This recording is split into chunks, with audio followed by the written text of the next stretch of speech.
Hello YouTube, this is Hardcore46. Warning: SHTF WROL choking hazard, choke points, and other obstacles. How many times have you heard the saying, "Let's head 'em off at the pass," while watching an old Western movie? These movies may have been fiction, but there is truth and wisdom in that phrase. A mountain pass is a choke point. Preppers will need to be able to both avoid choke points and be able to use them to their advantage. A choke point is defined as a geographical location on land or water that restricts travel and can be a natural feature, a man-made feature, or a combination thereof. Some examples of choke points could be narrow passes, bridges, tunnels, a cut and fill on a roadway, or a government checkpoint. While not technically choke points, these features could affect the progress of anyone traveling on or near them. Steep grades, switchbacks, resource centers such as food, water, and medical, as they will attract crowds. Anytime that someone is moving and they are slowed, stopped, or diverted from their path, they are more vulnerable to attack, since they have to change their plans. This change may cause stress and lead to poor decision making. Obstacles interfere with the plan of somebody on the move. Some notes on obstacles from FM 3-90 having to do with mobility and counter-mobility operations. An attacking enemy has initiative in terms of where and when he will attack. The Defending Prepper Defense Force, or PDF, commander must take deliberate action to protect the mobility of his force while degrading the mobility of the enemy. For mobility, during the defense, mobility tasks include maintaining and improving roads and trails to allow use by PDF troops and or support vehicles. Careful planning ensures leaving required lanes or gaps in obstacles for repositioning elements of the PDF. The obstacle plan must not hinder the PDF's ability to counterattack if necessary. Counter-mobility: the PDF commander needs to concentrate his so-called engineer efforts on countering the enemy's mobility. The PDF may need substantial quantities of construction materials and specialized equipment to construct fighting and survivability positions and obstacles. With limited assets, the PDF commander must establish priorities among counter-mobility, mobility, and survivability efforts. The PDF should integrate reinforcing obstacles with existing obstacles to improve the naturally restrictive nature of the terrain, to halt or slow enemy movement, canalize enemy movement into the engagement areas, and protect friendly positions. Observation and direct fire must cover obstacles for them to be effective. The PDF may choose to employ field expedient mines. Extreme care must be taken to record the location of such devices and to prevent friendlies from triggering them. The best way to prevent unintended detonation is by using command detonated or remotely armed devices. The purposes of the obstacle plan are to deter, detour, delay, disrupt, deny, canalize, and destroy the enemy. You may deter the enemy from coming your way using a highly visible obstacle. It's kind of a show of force. You can use obstacles to turn the enemy away from you, to slow their advance, to give you more time to organize your defense. Obstacles can slow the enemy's assault on your position and make your engagement of them easier. Obstacles may upset the enemy's plan or split his force up into smaller elements. Obstacles may block the enemy's access to you, such as dropping an isolated bridge. Obstacles may funnel the enemy toward a prepared kill stack or engagement area. Obstacles may give you an opportunity to engage and destroy the enemy as they stack up at the obstacle or as they try to breach your obstacle. Obstacles can be anti-personnel and or anti-vehicular in design. Some examples of anti-vehicular obstacles would be an abatis, tank traps or ditches, check hedgehogs, bollards, or also called Rommel's asparagus or Rommelsparkle,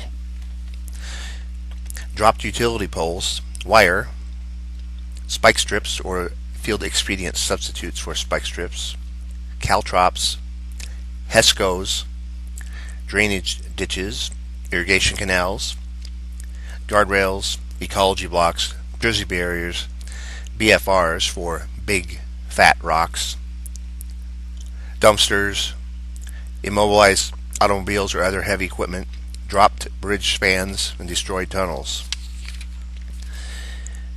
Anti-personnel obstacles could be concertina wire, barbed wire, fences, smaller caltrops, tanglefoot wire, punji stakes, or other types of booby traps. Now, I mentioned bridges or dropping spans of bridges or blowing the bridge. Thinking about blowing bridges, should you really blow the bridge?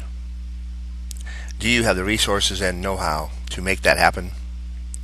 What are the short-term and long-term ramifications of destroying that bridge? Does the advantage of stopping potential threats from using the bridge outweigh the denial of its use by you, either for escape or for commerce and or security operations? How will the loss of that bridge affect the reconstitution of rule of law?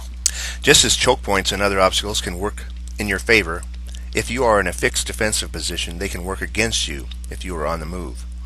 This could occur when you are trying to get home from work at the onset of WROL, or when you are later forced to displace by external forces such as nature, accident, or hostile humans. When you are planning your proposed routes, watch for natural and man-made choke points. You should also look for areas that may not currently be choke points but could easily become so with a little help. Perform a route reconnaissance or recon of your primary and alternate routes. You do not want the trip home through chaos to be your first time traveling this route. There will be enough stress already. Try and do day and night recons. If you live where snow is an issue, how will that affect movement? What if you are traveling after the collapse and the snowplow trucks are sitting idle? Bridges and tunnels are high on the list of choke points. In many areas, river crossings are dispersed over a wide area, and the elimination of just one bridge could add considerable distance to your journey. How about drawbridges? Will they be operational after an EMP? If your primary crossing is a no-go, how far is it to your alternate? If you are traveling by motor vehicle, your options are limited. You will probably have to drive to another automotive bridge.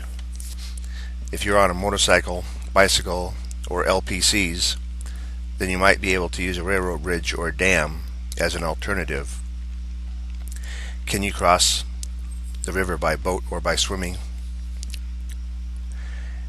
The act of getting home during the initial stages of collapse will be different than moving many weeks or months into the post-collapse environment. The farther we get from rule of law, the more dangerous it will be to travel. Even if your way is not obviously blocked, you will have to weigh the risk of speed over safety. Is the speedy route or shortcut provided by running the gauntlet through a known choke point worth the risk of being detained or robbed there? I believe that during WROL, chaos will ensue at the beginning, either right from the start or after a short-lived and unsuccessful attempt by the authorities to maintain order. As the collapse progresses, I think that groups will form, good ones and bad ones.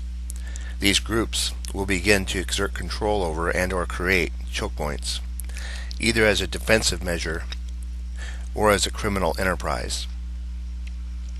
These choke points could take the form of obstacles, checkpoints, or roadblocks.